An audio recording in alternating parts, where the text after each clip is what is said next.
Muy buenas tardes a todos y bienvenidos a un nuevo programa de Viajando en el Tiempo aquí en Radio Agricultura y Agricultura TV. Y estamos listas con la Barbarita. ¿Cómo estás, Barbarita? Muy bien, Maida. Estoy muy contenta de estar aquí y además hoy día, que es un día súper importante.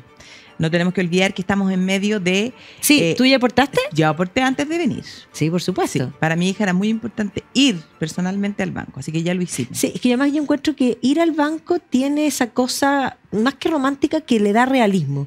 Sí, las transferencias son súper cómodas. Usted lo puede hacer desde su casa, no hay ningún problema, pero si quiere hacerlo más simbólico, sobre todo si tiene niños chicos, es súper importante llenar el papelito, sí, ir, y sobre todo porque uno lleva la cajita, pues. Exactamente, así que todos, absolutamente todos, aportar en esta gran obra que es la Teletón, que la verdad yo creo que nos tenemos que sentir todos tan orgullosos de lo que es. Maravilloso, porque eso es lo que es realmente la solidaridad. Es algo espontáneo, personal y no a punta de pistola. Exacto. Exactamente. Pero bueno, hoy día vamos a viajar en el tiempo y nos vamos a ir a un periodo, a un año emblemático, además, un periodo muy, muy trascendental, pero me quedo con ese año, 1520, el año del gran cambio en tantos aspectos. Y vamos a estar con un personaje que a ti te encanta. A mí me fascina, sí. Sí, 1520 es el año donde él logra ser electo como emperador del Sacro Imperio Romano Germánico, algo que le va a traer muchísimos problemas, pero que para él yo creo que fue un gran triunfo personal. Le costó caro, sí. Le costó caro, pero era el inicio del sueño de crear esa monarquía o ese imperio cristiano universal. Y nos referimos a la figura de Carlos V de Alemania, a pesar de que Alemania no existe, pero Carlos V del Sacro Imperio Romano Germánico, o Carlos I de España.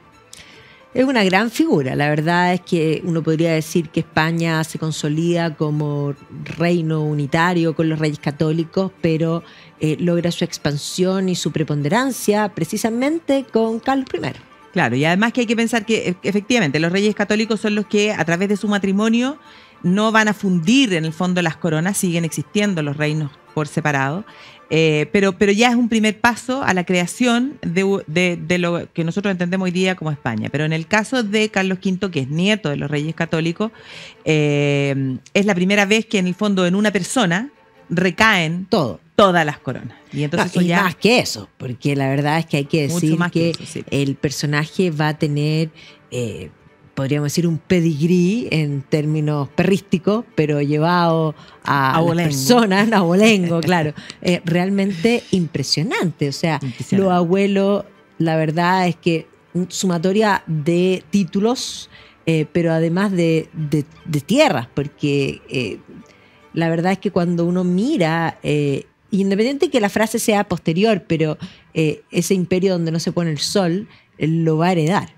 Claro, porque él hereda, hay que pensar que es, por una parte, nieto de los reyes católicos, de Fernando e Isabel. Hay que pensar que los reyes católicos tuvieron como política, con el objetivo siempre de aislar a Francia, como el principal enemigo en ese momento, la política de casar a sus hijos de la mejor manera posible. Entonces una de sus hijas se casa con el rey de Portugal, Catalina se casa con el rey de Inglaterra, ya no hay que olvidar que después ella es Catalina de Aragón, ya, la señora de Enrique VIII.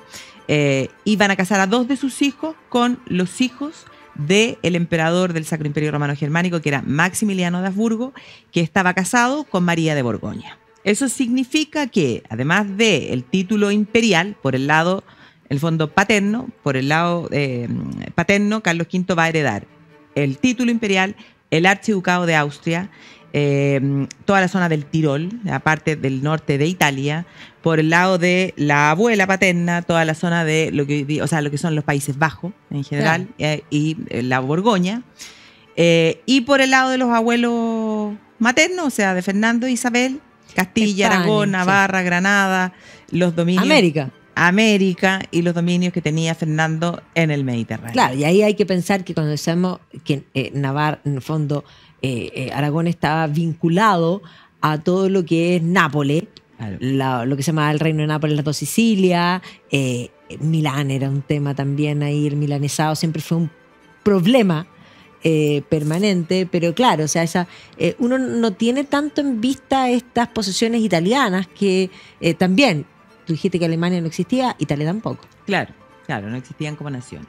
Así que, claro, recibe una gran herencia. El título, o sea, por el lado de España, él no debió haber sido rey, porque los reyes católicos tenían hijos mayores que su madre. No, primero, y de hecho tenían un príncipe de Asturias, un hombre que va a alcanzar a casarse, lo van a casar bien, todo auguraba una sucesión tranquila, pero se va a morir como casi a la luna de miel, ¿no? Claro, pues es Juan de Trastámara y esos son los detalles sabrosos que tiene la historia, porque dicen que él se casa de hecho también con otra hija del emperador, ¿ya? Con Margarita de Austria, y que fue tal la pasión ya en este matrimonio que enfermó de amor. Y prácticamente en la luz, de amor. Sí, pues enfermarse de amor de ese tiempo. No, pero es que además los autores lo usan mucho, porque si tú te vas, por ejemplo, a Goethe de Monmouth, habla de Uther Pendragon cuando vio a Igraine y él dice que dejó de pensar, porque en el fondo lo único que pensaba era en yacer con ella, o sea, estaba literalmente en buen chileno caliente, punto. Pero el autor pone, muy lindo, dice, y entonces enfermó de amor. O sea, la enfermedad de amor puede ser por carencia o por abundancia. Claro. En este caso, al parecer, fue por abundancia y muere Juan de Trastámara.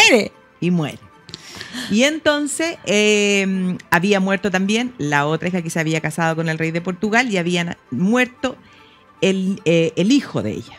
Entonces, eso hace que la tercera de los hijos de los reyes católicos, que es Juana, conocida como Juana la Loca, pase a ser heredera. No, y ahí hay que decir que Juana no se llevaba nada bien con la mamá, por una parte, y eso ya se ve que hay un tema político personal, pero además, bueno, ella la casan con Felipe el Hermoso, también vinculado con el Sacro Imperio, eso es importante, que va a ser un personaje que probablemente sí, físicamente era bien buen mozo, pero era un personaje funesto en muchos aspectos. Claro, ella probablemente no era muy estable emocionalmente y eso se va a ver agravado. Loca al parecer no era. No. Pero probablemente tenía ciertas cosas y se ve agravado con el hecho de que se casa con este hombre que era muy buen mozo, ella se enamora de él es infiel y además hoy día muchos de los que se han dedicado a la biografía de Juana la Loca plantean de que ella fue, sufrió de violencia intrafamiliar, ya que este hombre no la trataba bien y todo eso, bueno, la fue desestabilizando. Y entonces este Carlos nace en este matrimonio, y sus padres inmediatamente se convierten en los herederos al trono de Castillo. Carlos V nace en 1500. Está fácil para contar en los años. Fácil, claro. Entonces nace en 1500 y en 1504 muere la reina Isabel la Católica. Y Isabel la Católica ya se ve que tenía más o menos claro lo que podía pasar y entonces ella en su testamento le pide a Fernando el Católico que a pesar de que Juana es la heredera, él actúe como regente en el reino de Castilla. O sea, a pesar de que no solo es la heredera, sino que es mayor de edad, claro, porque las regencias siempre se usan cuando son menores de edad, claro, pero teniendo en cuenta que es mayor de edad, le pone regente. Le pone regente hasta que Carlos, el nieto, llegue a la mayoría de edad. Y eso Fernando lo va a utilizar, evidentemente, porque Fernando no tenía ninguna gana de que fuera Felipe el Hermoso, ya este Habsburgo, el que, extranjero en el fondo, que se hiciera cargo de los reinos. Y ahí parece que además hubo muchas disputas entre Fernando y Felipe el Hermoso. No, de hecho, Felipe el Hermoso va a morir en situación... 1506, o sea, 2 años después de la reina y en situaciones... curiosa, digámoslo de esa forma, y se va incluso como a acusar de que de algún modo Fernando habría tenido participación, o sea, en rigor que lo habrían matado. Claro, porque estaba como jugando a la pelota, ponte tú, y algo raro le pasó. Como que lo hubiesen envenenado. Exacto, como que lo hubiesen envenenado porque rápidamente empezó con fiebres, a delirar y chao. Y bueno, la muerte de este Felipe va a acrecentar un poco el desequilibrio de Juana. De hecho, hay muchísimos cuadros que muestran a esta Juana paseándose con el féretro de Felipe por toda España antes de darle sepultura. Es una cosa como totalmente desquiciada. Y entonces, claro, Fernando el Católico en ese momento dice, bueno, esta no está en condiciones de hacerse cargo y él es el padre, en el fondo es Fernando el Católico que toma la decisión de recluirla en Tordesillas. Y por el resto de su vida. O sea, va a estar... Bueno, algunos plantean, sobre todo hoy día, que no habría estado tan loca para nada, sino que esto habría sido política y que evidentemente las ambiciones del poder, y ahí uno dice, pero ¿cómo el padre va a hacer esto? Bueno, la historia permite más que eso. Pues claro, porque además hay que pensar que Fernando el Católico a mí me encanta Fernando el Católico. Yo soy una admiradora de él. Pero no por eso voy a dejar de reconocer... De que se había vuelto a casar y tenía intereses personales distintos. Claro. O sea, cuando Isabel muere, él dice, este es el peor dolor que me ha tocado sufrir en la vida. Pero en un año estaba casado. Y en un año ya se había casado de nuevo. Y evidentemente porque, claro, él intenta tener otro hijo, de manera de haber heredado el reino de Aragón en otra descendencia. Y entonces ahí uno se da cuenta de que él, lo que se estaba buscando era la posibilidad de alejar a esta Juana, y a lo mejor para Fernando, porque esto significaba que se ponía fin a la dinastía Trastámara, y Fernando e Isabel eran los dos Trastámara, y significaba la llegada de un Habsburgo al trono español, y los Habsburgos tienen su origen en Austria. Claro, primero en Suiza, de hecho. Sí, claro. Surgen en un pequeño condado en Suiza y de Suiza se y de ahí pasan al Sacro Imperio, claro, pasan a ser como electos permanentes porque terminan siendo casi hereditarios. Claro, y sin serlo. Sin serlo, sí, porque era electivo, pero era sin electo, serlo, sí. Claro. Y piensa entonces, además, Carlos, nieto, había nacido en Gante, o sea, hoy día en Bélgica. No hablaba castellano, no había hablaba puesto flamenco y francés, claro, tú en ese entonces. Claro, después flamenco, también italiano, pero tampoco hablaba alemán. No. Entonces era un extranjero de la corte flamenca. Todos sus maestros habían sido de la corte flamenca, borgoñona, o sea, Adriano de Utrecht, Mercurino Gatinara, o sea, de España bien poco, a pesar de que Fernando le había enviado un tutor, pero él no había aprendido a hablar el castellano. Pero después va a aprender. Después va a aprender, exactamente. Y ahí también tiene el mejor profesor. Los detalles sabrosos. Sí, pues, profesora. Profesora, claro. Claro, porque claro, como te decía, Fernando se va a casar con una noble francesa, Germana de Foix, que tenía como 19 años, va a intentar por todos los medios tener un hijo. Van a hacer un hijo, pero ese hijo muere. Y ojo, también los intentos van a ser abundantes al punto que se va a enfermar y también se va a morir. Claro, finalmente Fernando muere en 1516. Y cuando Fernando muere, porque antes de que Fernando muriera, comienza a peligrar, o sea, se ve que está peligrando la posibilidad de que Carlos sea el heredero. Porque además Fernando, claro, tenía este plan de tener hijos, pero además había criado a otro nieto que también se llamaba Fernando, y ese niño hablaba castellano, había nacido en entendía de España, los habían criado los Reyes Católicos y era su nieto regalón, digámoslo así. Y por lo tanto, él también va a tener intereses de que sea este Fernando y no Carlos. Pero el tema es que cuando ya muere, en el testamento, él reconoce que él decide respetar la voluntad de Isabel, que Carlos sea el heredero, y le dice ya, listo, te heredo, todo es de Juana, ¿no? La legítima de Juana, pero tú tienes que administrar toda esta cuestión. Y entonces además le pide un favor especial, y le dice que se preocupe de su viuda, de Germana, porque Germana, aparte de Carlos y de Dios, no iba a tener a nadie más.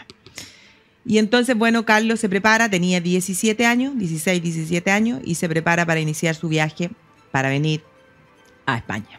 Y llega acompañado de todos sus consejeros flamencos. No, además, entendamos que cuando hablamos de llega con su consejero flamenco, el mundo flamenco era muy distinto al español. El español tiene una cierta austeridad que lo caracteriza, y sobre todo pensando en el reino de los Reyes Católicos más aún. Por otra parte, el mundo flamenco era un mundo mucho más sofisticado, mucho más de mostrar, podríamos decir, la abundancia. Se notaba en las vestimentas. Y se notaba, claro, desde la vestimenta. O sea, esta gente llegaba y para los españoles como ¿dónde está la obra de teatro? Claro, estaban listos venían disfrazados, llenos de color, y además Carlos V no era un personaje buen mozo, tiene el problema de los Habsburgo, que en el fondo tener la mandíbula, eso tiene un nombre específico, pero uno dice papiche, o sea, como con el cajón abierto, y muy, muy, muy pronunciado. Imberbe, jovencito, y entonces además tenían que desembarcar en Santander, ¿ya? En la costa. Y llegaron como a la zona de Asturias. Claro. O sea, que entonces, no los estaban esperando y por lo tanto van a ser mal recibidos. Los asturianos los apiedraron hasta que tuvieron que venir a decir, bueno, si es el rey, no sé qué. Así que la llegada ya no estuvo muy bien. Pero finalmente, bueno, las cortes lo reconocen, lo juran como rey a él y a Juana, pero sí. Juana recluida, y las cortes le ponen exigencia. Le dice, tiene que aprender a hablar castellano, tiene que respetar más a su madre, tiene que los cargos políticos y eclesiásticos tienen que ser para españoles, no para extranjeros. Y la verdad es que...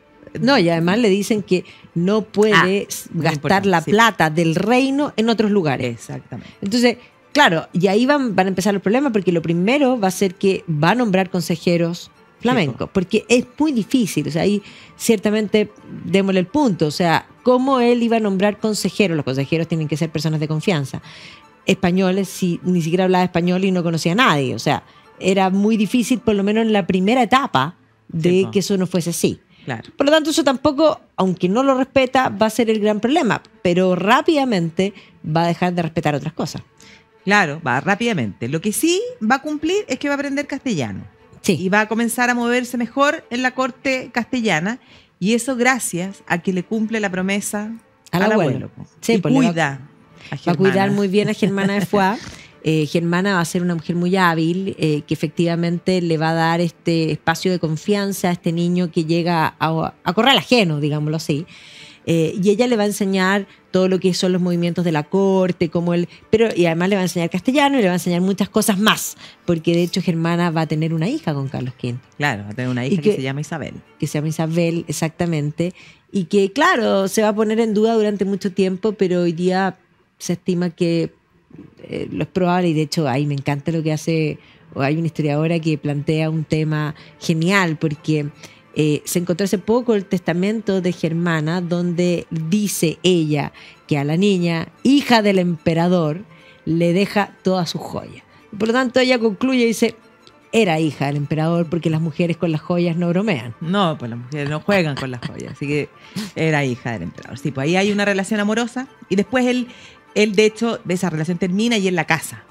Sí, pero siempre se mantiene muy cercana. Sí, va a ser una consejera, pero vamos a seguir hablando de la vida de Carlos V, de su obra y obviamente que de estos rumores. Así que volvemos en unos minutos. Agricultura TV.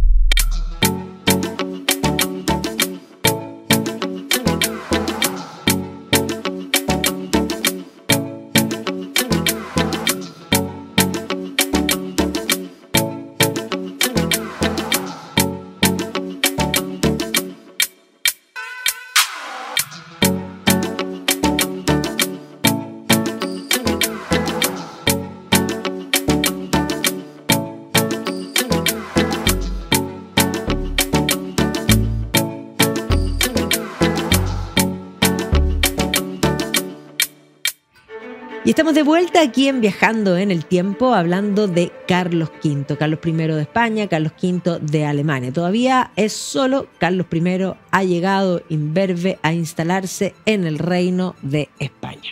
Claro. Y no pasa nada de tiempo, y en 1519 muere su abuelo paterno. Muere, y ahora sí empieza el concurso.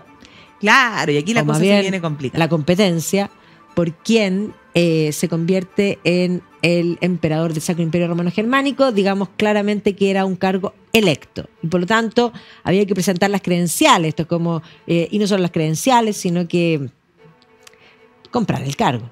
Dicho un buen chileno, había que ponerse para comprar a los electores. Y que votaran. ¿Y había candidatos? Había candidatos, y aquí empieza uno de los capítulos más importantes de la vida de Carlos V, que es la rivalidad con el rey francés Francisco I.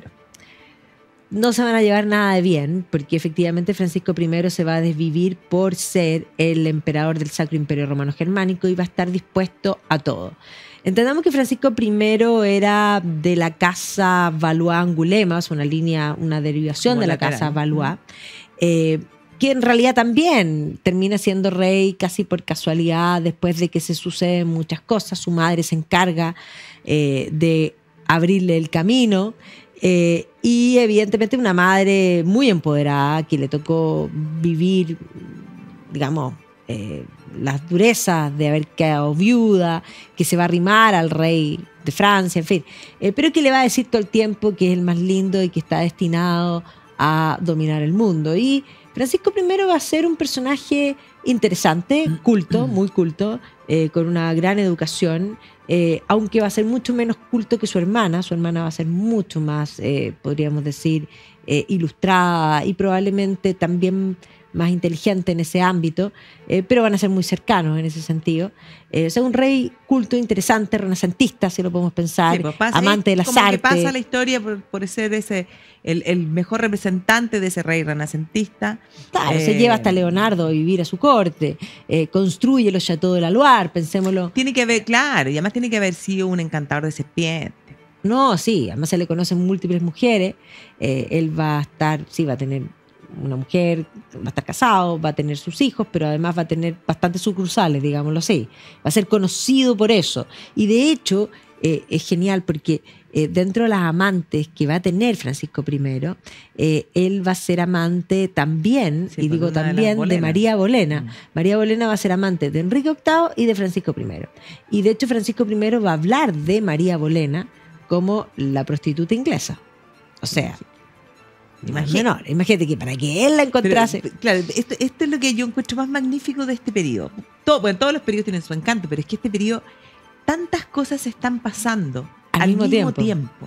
O sea, hay que pensar que es el periodo de Francisco I, de Enrique VIII, y Enrique VIII con todo lo que significa, con su separación de Catalina de Aragón, con las Bolena y todos los matrimonios que vienen después, lo que está pasando en España. O sea, esta competencia por el título imperial, Lutero, la apertura al comercio internacional, ¿no? Es un año emblemático. Miguel Ángel, pensándolo así a nivel Renacimiento en Italia, pintando la Sixtina. O sea, es un periodo realmente impresionante. Pero respecto a Francisco I tiene la ambición del Sacro Imperio. Y básicamente todo esto que tú planteas de estos reyes tiene que ver con ese fortalecimiento del poder real que se produce después de la peste. La peste implica que el feudalismo, los señores feudales, la iglesia no pudieron dar respuesta a esta hecatombe, que cuando digo hecatombe se murió la mitad de la población, y por lo tanto esa desconfianza en la gente siempre renuncia a la libertad por seguridad, y eso va a implicar entregar más poder a los políticos, al gobierno, y de alguna manera a fortalecer el poder del rey. Entonces, claro, vamos a tener inmediatamente, la generación siguiente, estos reyes consolidados que son figuras en sí mismas, que si además seguimos ese proceso vamos a terminar en el absolutismo. O sea, es un poco para que... Claro, se está dando como aquí la concentración del poder en la figura del rey hasta llegar a lo exactamente. Y Francisco encarna eso, porque quiere el poder, quiere ser el emperador y está dispuesto a drenar Francia económicamente con tal de conseguir la corona imperial. Pero claro, le va a salir al camino Carlos, por una parte, que también va a estar dispuesto a gastar lo que no tiene y le va a provocar una serie de problemas, pero también incluso uno no tiene en cuenta, pero el propio Enrique VIII también va a ambicionar el Sacro Imperio, o sea, era una corona. Era la corona de Carlomagno, deseada, el objeto más deseado. Y entonces, claro, viene la competencia feroz. Y Carlos lo que hace es convocar cortes para subir los impuestos.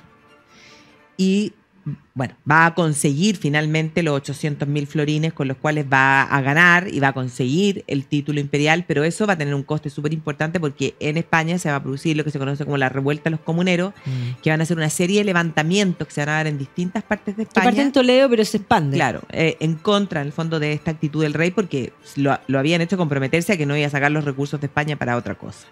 Él va a lograr sofocar, ¿ya?, las revueltas. Y eso como que le va a consolidar el poder también. Claro, porque va a mandar a ejecutar a los cabecillas de estos movimientos. Y finalmente, en el año 1520, y por eso que en 1520, lo que decíamos que es el año clave, él logra ser electo. ¿Ya? Los electores lo eligen, lo coronan como rey electo, como emperador electo, como César, como patricio de los romanos, en Aquisgrán, en el mismo trono de Carlomagno. ¿Ya? Pero para que esto estuviera cerrado, completo, al igual como había ocurrido con Carlomagno y con todos los emperadores hasta Carlos V, era necesaria la coronación por parte del Papa, y esa coronación se hacía en Roma. Pero esa coronación va a tener que esperar 10 años. O sea, lo eligen en 1520 y recién en 1530 se produce la coronación, porque en esos 10 años van a pasar muchísimas pero cosas que van a no dificultar. Va a lograr la coronación en Roma en forma inmediata por culpa del francés, digámoslo así. Sí. O sea, efectivamente Francisco I va a estar indignado y va a consolidar su razón de ser al odio de Carlos por haberle ganado, básicamente, por haber logrado lo que él quería. Y por lo tanto, la historia de aquí en adelante van a ser guerras constantes entre ambos. Y Francisco va a estar dispuesto a todo con tal de oponerse a Carlos.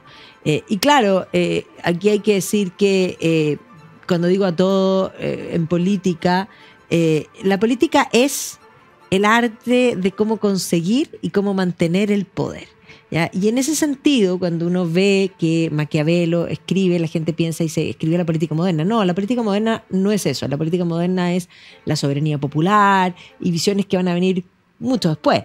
Pero en este periodo lo que hace básicamente Maquiavelo es constatar lo que la política es. Y claro, él toma la figura de César Borgia, que es este condottieri, hijo del Papa, que está dispuesto a cualquier cosa por lograr la política, y por lo tanto Maquiavelo concluye que moral y política están divididos.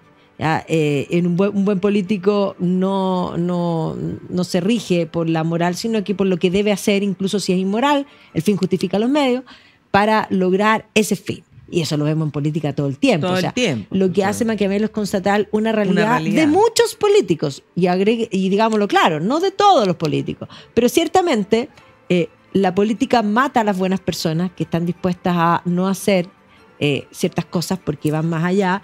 Y en ese sentido, la política espera ese zigzaguear. Y aquí, claro, Francisco va a hacer eso, va a ser un gran político. Y va a estar dispuesto para poder castigar a Carlos a cualquier cosa.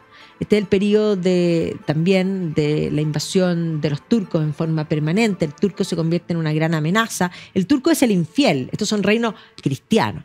Pero Francisco está dispuesto a aliarse con el turco con tal de molestar a Carlos. Entonces ahí tú dices, pero cuando hoy día la gente se sorprende que los políticos cambian de bando y dice, pero ¿cómo? ¿Cómo va a ser posible? Si este era el enemigo y ahora son amigos. A ver, siempre ha sucedido. A mí me sorprende que la gente se sorprenda, porque eso ha ocurrido siempre. Sí. Claro, va a pactar con el turco por un lado y después incluso, porque van a entrar dentro de las primeras batallas, los enfrentamientos parten en 1521, se va a producir la batalla de Pavía y ahí en esa batalla Francisco I va a ser tomado prisionero por los españoles, herido, y va a ser llevado a España, a Madrid, y va a quedar preso, en el fondo cautivo, en la Torre de los Lujanes, que ahí también hay una serie de cuentos, pero lo van a obligar, en el fondo se ve obligado a tener que firmar la paz, hacer una serie de concesiones, comprometerse a una serie de cosas, de que no iba a intentar tomar el control de Milán, que iba a devolver la Borgoña, una serie de cuestiones, y además casarse con una de las hermanas de Carlos, Leonor, a la que le va a hacer la vida imposible, y deja como prueba de su buena fe, como diciendo, no, Carlos, me comprometo a... Te doy mi palabra. No sé si me basta con tu palabra. Claro, y de buena fe te voy a dejar aquí a mis 2 hijos. Y deja a los 2 hijos en España. Y se va a Francia, y cuando llega a Francia, desconoce el tratado. Sí. Y los hijos de Francisco I, el delfín de Francia y su hermano, quedan en España durante 4 años. Bueno, Francisco después se justifica y dice, yo siempre supe que Carlos los iba a tratar bien. Pero lo encuentro realmente... No, ahí tú te das cuenta de lo que se está dispuesto, o sea, dónde están ordenadas las prioridades, cómo el poder, como dice Lord Acton mucho tiempo después, el poder corrompe y el poder absoluto corrompe absolutamente. Absolutamente, claro. No, es realmente impactante. Y a partir de ahí, bueno, van a venir una serie de guerras en las que incluso... Francisco después se va a aliar con el Papa también, temeroso del poder que ha acumulado, Carlos V, van a entrar en guerra y ahí las tropas españolas y junto con las alemanas van a llegar a Roma, van a entrar a Roma y producto de que... Claro, y porque además no le pagaban a los soldados y los soldados se van a dedicar a saquear, a robar, el pillaje. El propio Papa va a quedar cautivo. Se encierra en el Castel Sant'Angelo. Claro. La verdad es que corría peligro su vida. Obvio, ese soldado que arranca sirve por otra vuelta. Y entonces pues uno, claro, como que no logra entender cómo después de todos estos problemas, bueno, finalmente se abuenan y se van cambiando de bando. No, y ahí es increíble porque efectivamente antes del saco de Roma, si nosotros volvemos atrás un poco a lo que yo estaba planteando, Francisco I, el rey catoliquísimo, se alía al turco, al infiel, contra otro rey católico, Carlos. Perfecto. Luego, el Papa hace una alianza con Francisco I, pero Francisco I se había aliado con el turco, como el Papa va a hacer una alianza con quien ha traicionado a la cristiandad y se ha aliado con el turco. Bueno, eso se llama política. Sí, pues no hay que olvidar, además, que algo que uno no entra tanto en ese tema, pero también hay evidencia de que Carlos V en esa misma época también se alió a el Imperio Persa, porque el Imperio Persa era el enemigo del turco. Bueno, dicen que los enemigos de tu enemigo son tus amigos. Po. Claro, no, sí, todo pasa. No, es política. Y es bien interesante porque estamos hablando del siglo XVI y uno dice que lejos, pero tú te das cuenta que hay muchas similitudes con la política presente en muchos aspectos. Y ahí es donde uno se da cuenta cómo es y cómo va a ser siempre la política, cómo es en rigor el ser humano. El ser humano tiene esa naturaleza caída en el que, y podríamos decir, el interés personal suele ponerse por sobre ninguna cosa, y ahí podríamos decir que en ese sentido, incluso citando a Adam Smith, efectivamente es un motor, pero para que eso se canalice en el bien, y esa es la preocupación de Adam Smith. Adam Smith es un ético. Un día podríamos hablar de él. Yo creo que sobre todo porque estamos en los 300 años. No es menor ese tema. No es menor ese tema, sí. Es interesante. Sí. Bueno, pero efectivamente la historia tiene que enseñarnos. Y claro, Carlos va a terminar saqueando Roma y después aliándose con el Papa nuevamente, o sea, abuenándose, y entonces va a lograr lo que tanto buscaba. Por eso se demora 10 años y en 1530 finalmente el Papa lo corona. Pero estaba apurado. Sí, entonces le dice, no lleguemos hasta Roma, coróname acá nomás en Bolonia, que es más arribita, pero con una ceremonia majestuosa, con unos desfiles. Y efectivamente logra esa corona imperial, la corona de Carlomagno, y él cree que va a lograr efectivamente el sueño de este imperio universal cristiano. Pero ahí... 1520, nuevamente. 1520. Estamos en 1530, un poco consiguiendo la corona, pero desde antes. Porque había surgido el gran problema de Carlos V, que va a ser Martín Lutero. Exactamente. Martín Lutero aparece como este primero monje agustino de Wittenberg, que comienza a escribirse con Erasmo de Rotterdam. Este monje que no era conocido, nadie conocía a Martín Lutero, pero claro, nace en un periodo con imprenta. La imprenta hace que... la imprenta es la revolución de las ideas, y efectivamente Lutero va a ser el primer hombre que hace propaganda, pero no solamente escrito, porque cuando él escribe en 1517 sus 95 tesis, no es que las coloca simplemente en la catedral de Wittenberg y ahí está, no, eso es romanticismo, no, las imprime, las circula y hace propaganda. Y es más, ahí tenemos a Cranach, que va a trabajar con él y que va a hacer ilustraciones, porque no toda la gente sabía leer, y por lo tanto ese concepto del Cristo y el anticristo, de la iglesia corrupta, que es el anticristo, que es Roma, ¿ya? Lutero va a usar términos como, para referirse a Roma, como la puta roja, o sea, él va a ir en contra de esto, va a escribir una serie de libros, el cautiverio babilónico de la iglesia, de fondo de severo arbitrio, que habla que estamos en el fondo predestinados, pero sobre todo también de estas posesiones, criticando las posesiones de la iglesia y llamando a la desobediencia, a la sedición con Roma. Pero no va a ser sino hasta 1520, cuando Lutero definitivamente rompe con Roma, porque ahí le llega la bula, ese año, del Papa diciéndole retráctese o queda excomulgado, y él decide quemar la bula junto con otros documentos en el fondo pontificios católicos, y ese es el momento de la ruptura. Y ahí es donde el emperador nuevito, recién electo, lo convoca a la dieta de Worms, le manda un salvoconducto que dice: usted venga a comparecer, puede entrar y puede salir.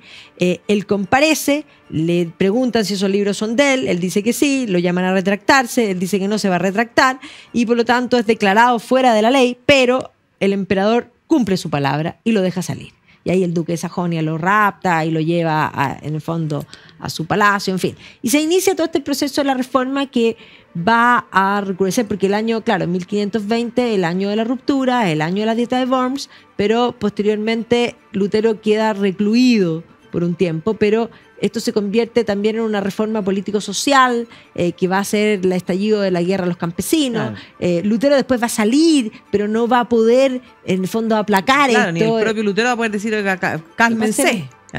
Claro, y Carlos V probablemente no, él después, más al final de su vida, va a decir, pues mucho error no haber matado a Martín Lutero. Lo va a pasar pésimo, porque las guerras de religión van a ser un problema. O sea, en 1525 estalla la guerra, 1555, con Carlos se firma la paz de Habsburgo. Pero vamos y volvemos y seguimos hablando de Carlos V. Agricultura TV.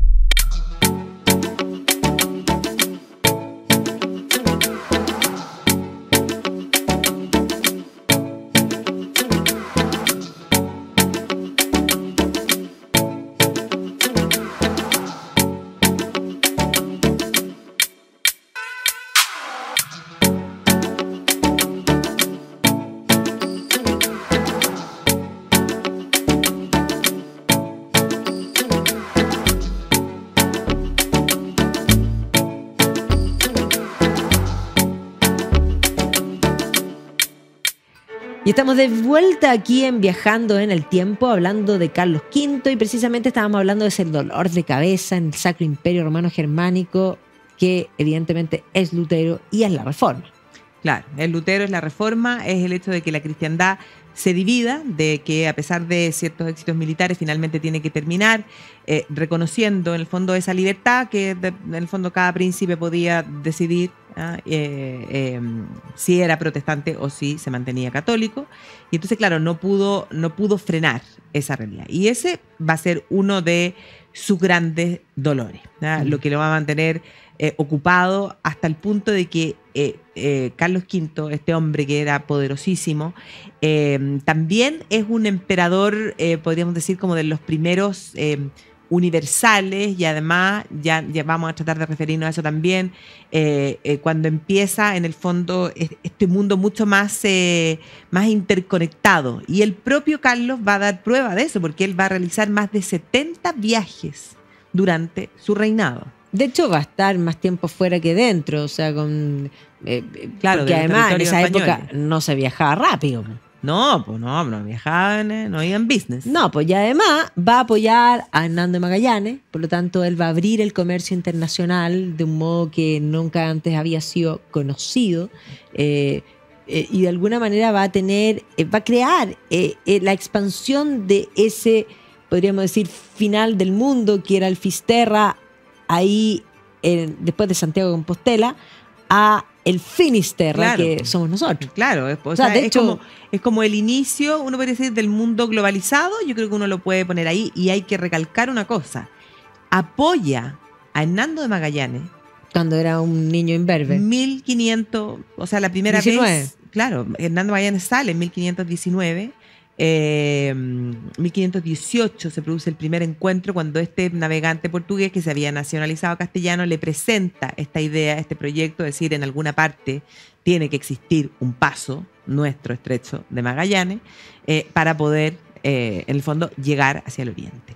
La idea original no era esa, pero finalmente estos hombres, que se van a demorar 3 años de navegación, van a ser los primeros en dar la vuelta al mundo. Exactamente. O sea, no era el objetivo, pero llega un minuto en el que se dan cuenta. La idea era llegar a la isla de las Especias, pero Magallanes muere en la isla de Mactán, entra en conflicto con los aborígenes. Ahí, claro, el Cano tiene que tomar decisiones de pasar a llevar los tratados, porque no podían navegar. Se da cuenta que no puede devolverse por donde mismo. O sea, si se intentaba de nuevo cruzar el estrecho de Magallanes y devolverse por donde mismo, no iban a llegar. Habían perdido, les quedaba solo la nao Victoria, o sea. Y entonces dice, bueno, me voy a pasar por sobre los tratados y vuelvo por África, que era lo que no podía porque esos territorios eran parte de la corona portuguesa. Pero dan la primera vuelta al mundo.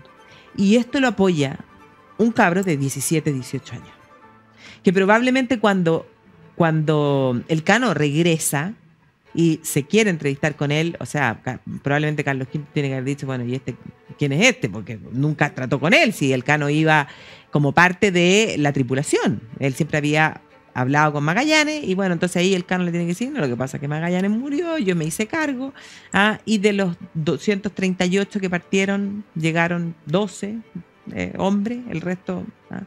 Y entonces además el Cano le pide, eso es divertido, porque el Cano le dice que quiere lo mismo que le había ofrecido a Hernando Magallanes. Y Carlos V le dice, no, pero lo que sí te voy a dar es un escudo de armas. Y entonces en ese escudo es muy bonito porque él le pone el lema, primus circundedisti me, o sea, fuiste el primero que me diste la vuelta.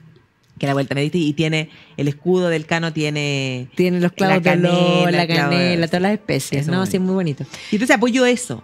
Todo el proceso, piensa tú, de la conquista en América, o sea, Cortés, Pizarro, nuestro propio Pedro Valdivia. No, se carteó con Pedro Valdivia, increíble. Y ahí Pedro Valdivia fue genial porque va a tener que hacer una campaña de fundraising, porque tenía que lograr que siguieran poniendo plata en Chile, y Chile no tenía ninguna gracia económica, digamos, no era un país rico en oro, ni mucho menos, y por lo tanto tenía que pintarle las bondades de una manera increíble.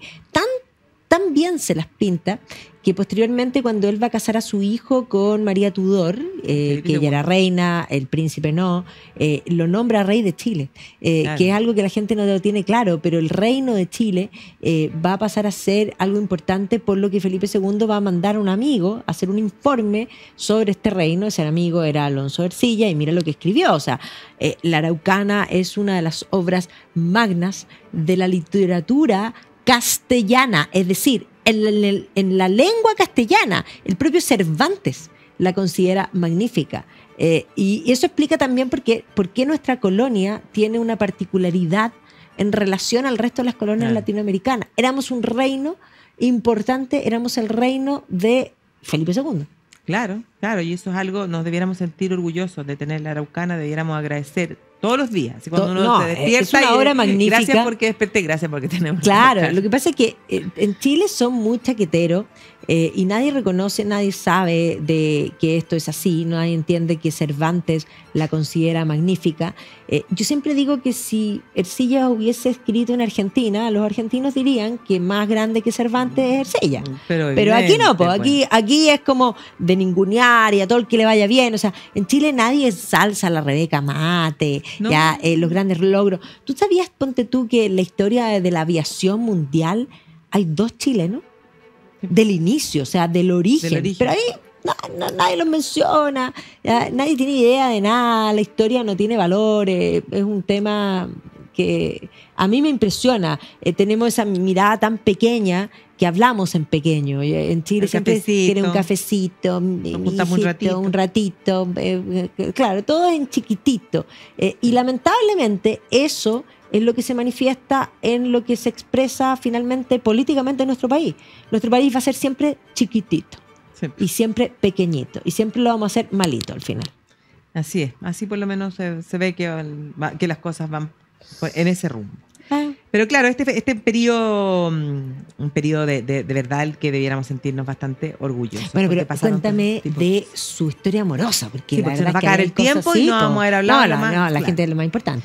Él se va a casar con Isabel de Portugal, su prima hermana, porque Isabel de Portugal es también es nieta de los Reyes Católicos, y se va a casar con ella a pesar de que en un comienzo él no quería la vinculación con Portugal, quería buscar otras casas en Europa para encontrar su mujer, pero ella se va a empecinar y le va a decir a su padre, que era el rey Manuel de Portugal, que ella quiere casarse con su primo, y le dice en una oportunidad... Emperador o nada, o sea, sí, ella lo tenía, eso sí que lo tenía clara, emperador o nada, y finalmente lo logra. Y inician el viaje sin conocerse, se reúnen en Sevilla, y en Sevilla se casan, ¿ya? Y la verdad es que ella era... espléndida. De una belleza, o sea, realmente maravillosa, y él cae, claro, envuelto en llamas, se enamoran, de verdad que esta es una pareja que se enamora, que van a decidir ir a pasar su luna de miel a Granada, en la Alhambra, se enamoran de la Alhambra, como no, y entonces... después por eso construye el palacio, que no termina, de hecho. Claro, comienza a tener el sueño de que se iban a trasladar y que iban a establecer ahí su residencia. Así que este va a ser un amor bastante fuerte, un amor que va a dar origen ya a varios hijos. Pero sobreviven 3. Claro, de ellos, bueno, Felipe II es el heredero, pero ella va a tener un embarazo que es el 4, donde nace una guagua que muere al poco tiempo, antes del año, que se llamaba Fernando, y a ella los médicos le dicen que no puede volver a embarazarse, o sea, que no podía tener otro parto. Pero la pasión con su marido, el amor con su marido, pudo más, ella se vuelve a embarazar, y cuando da a luz, o sea, sufre un aborto de ese embarazo y ahí ella muere. Después de solo 13 años de matrimonio. Y ahí es importante pensar que de los 13 años de matrimonio, como Carlos viajaba tanto, hoy día se hacen los cálculos y se dice que ellos vivieron juntos 6. Pero ahí es bien interesante decir que cuando él estaba fuera siempre hubo problemas en España y ella se hizo cargo. Ella fue no solo regente, sino que fue reina de gobernar activamente, porque hoy día mucho se ha planteado esa idea de que la mujer estuvo ausente en la historia, y la mujer siempre estuvo presente en la historia y muchas veces ostentó en forma directa el poder, pero en este caso también en forma indirecta. O sea, esas consortes no eran simplemente consortes, ella era brillante y también estratégicamente se va a oponer, por ejemplo, a Barbarossa. Ella va a dirigir cómo hay que hacerle, digamos, frente a estos ataques del turco desde el mar, ¿no? Una cosa increíble. No, una cosa increíble, sí, una mujer que fue importantísima, o sea, imagínate esta portuguesa y muy bien que... vestida. Claro, muy bien vestida. Muy bien vestida, muy sí. bien vestida. Así que, pero claro, lo que pasa es que después cuando ella muere, Carlos entra en una depresión horrorosa hasta el punto de que él no es capaz de acompañar el féretro, porque primero a ella la entierran en Granada, después Felipe II es que los traslada al Escorial, cerquita de Madrid. Y entonces Felipe II el que tiene que llevar ese féretro en compañía de... ¿se me fue el nombre? Sí, digamos de un gran amigo. Francisco de Borja. Francisco de Borja, que después se hace sacerdote porque no quiere servir a ningún señor que se le vuelva a morir. Exactamente. Pero además ahí hay que decir que efectivamente a la muerte van a venir una serie de sucesos, porque por una parte se le muere la mujer, pero después se va a morir Francisco I, que es como se le muere la razón de su gran enemistad, porque las guerras con Francisco van a ser permanentes, y estos agravios van a continuar todo el tiempo, hasta que se muere. Pero después también se muere Enrique VIII, se muere Lutero, y por lo tanto él empieza a sentir, y entre medio en algún momento él va a tener un amorío corto, siendo viudo, va a tener un hijo ilegítimo, y posteriormente él se va a recluir a un monasterio, él va a abdicar en favor de su hijo. 1556 dice, bueno, ya no hay como mayor razón, tampoco quiero que la vejez y la enfermedad además, el año 55 había firmado la paz de Habsburgo, que reconocía que Alemania había quedado dividida. Ya esa era fracasé. Como su derrota. Entonces dice, no quiero además que la vejez, los dolores, la gota empañen los éxitos que sí tuve. Y entonces decide abdicar. Y ahí abdica y entonces le deja a su hermano Fernando el archiducado de Austria y la posibilidad de ser electo emperador, que es lo que va a ocurrir. Y a Felipe le deja los territorios de España, América y los Países Bajos. Le quería evitar problemas, pero le dejó los Países Bajos con los 8 días hablamos de Felipe II. Un polvorín por 80 años. Claro, y ahí se recluye en el monasterio de Yuste, en Extremadura. Y ahí va a pasar los últimos 2-3 años de su vida. Y ahí sigue participando en política, pero ya recluido fuera. Y ahí le traen a ese niño que había nacido de esa relación que tuvo. ¿Que era tu tocaya? Sí, Bárbara Blumberg. ¿Viste? Sí, bebé. Suena como bebé. Era bebé. Bárbara Blumberg, Bárbara Bustamante, mira tú, ¿eh? Sí, en nuestra vida tal vez fui yo. No. Bueno, le traen a ese niño al que le habían puesto Jerónimo. Él sabía que era su hijo, no lo había reconocido, pero siempre se preocupó de su educación. Se lo llevan y él aprovecha el último tiempo también de educarlo, de enseñarle. Le mostraba mapas, asuntos de guerra, le explicaba cosas. Y este niño miraba al emperador, imagínate. Y no le dice nunca que es su padre. Pero sí, cuando hace testamento, le deja el problema a Felipe II, porque en el testamento le dice, hijo mío, habiendo yo enviudado, tuve una relación con una mujer de la cual nació un hijo, que es tu hermano. Y le da una serie de instrucciones, partiendo porque le cambia el nombre y que le ponga un nombre más a la altura de ser un Habsburgo y que le dé el trato en la corte que corresponde y ciertas posesiones. Y ahí entonces Jerónimo pasa a ser Don Juan de Austria. Suena bien, ¿eh? Exactamente, sí, pues Don Juan de Austria va a ser el héroe de la batalla de Lepanto, porque claro, Carlos V tampoco nunca pudo resolver el avance de Solimán el Magnífico en Europa. Y entonces van a ser sus hijos, Felipe II y sobre todo Juan de Austria, el que va en 1571, o sea, ya Carlos había muerto, pone fin en el fondo a ese avance del Islam en Europa. Y entonces la rivalidad entre Felipe... Sí, eso debe haber sido bien complicado y lo manda a hacer lo mismo que hizo Carlos con Fernando, mandarlo lejos. Para que no le hiciera sombra. Porque Felipe II tiene que haber sido un personaje bien curioso. Me encanta también. A mí también me encanta. De pocas palabras, austero. Yo creo que es un... Piensa tú, a diferencia del padre, si Carlos V hizo 70 viajes, este no salió nunca. Felipe II no salió nunca de España. Nunca. Imagínate. Y Carlos V, esas son como las ironías de la vida. O sea, este emperador universal que había nacido en Bélgica, ¿cachai? Que viajó tanto. Bueno, finalmente se recluye en Extremadura. En Extremadura, la tierra de donde venían todos los conquistadores de América. ¿Cachai? Ahí elige. Sí, al lado de Cáceres. ¿Cachai? Al lado de Cáceres tiene una cosa, es lindo, pero bien árido. O sea, es como... Pero es lindo. Pero ¿sabes qué? A mí me pasa cuando uno, las veces que hemos estado en España, que uno llega a Extremadura y uno siente... En España uno siempre se siente muy local, pero en Extremadura particularmente local. Hablan igual que nosotros, ¿no? Hablan igual que nosotros, exactamente, pero además la arquitectura, las expresiones, uno se siente y se podría estar en Latinoamérica. Sí, absolutamente, sí. Así que bueno, él elige ese lugar y finalmente España se transforma en su morada eterna. Pues, sí. Ahí quedó el emperador universal en el Escorial. Claro, él, la emperatriz, porque van a traer a la madre también, y todos los Habsburgo y todos los Borbones, y ojo, queda uno. Yo creo que se saltan a Juan Carlos de todas maneras y el que queda es para Felipe VI. Puede ser. Bueno, pero se nos fue el programa. Me encanta España. Se nos fue el programa. A mí también me encanta España. Ya me gusta Madrid. Exactamente. Bueno, recordarles a todos que si no han ido, vayan, porque es tremendamente importante que hagan su aporte. Estamos en la Teletón. Este es el momento de ponerse la mano en el corazón y decir qué cosas son más importantes. Deje de comprarse eso que se iba a comprar, que no vale la pena. Esto vale mucho más la pena. Así que del corazón al bolsillo. Del corazón al bolsillo, exactamente. Así que nos vemos la próxima semana, Barbarita. Gracias a ustedes por acompañarnos y estaremos aquí en este mismo lugar a la misma hora, viajando en el tiempo, como siempre. Cariño.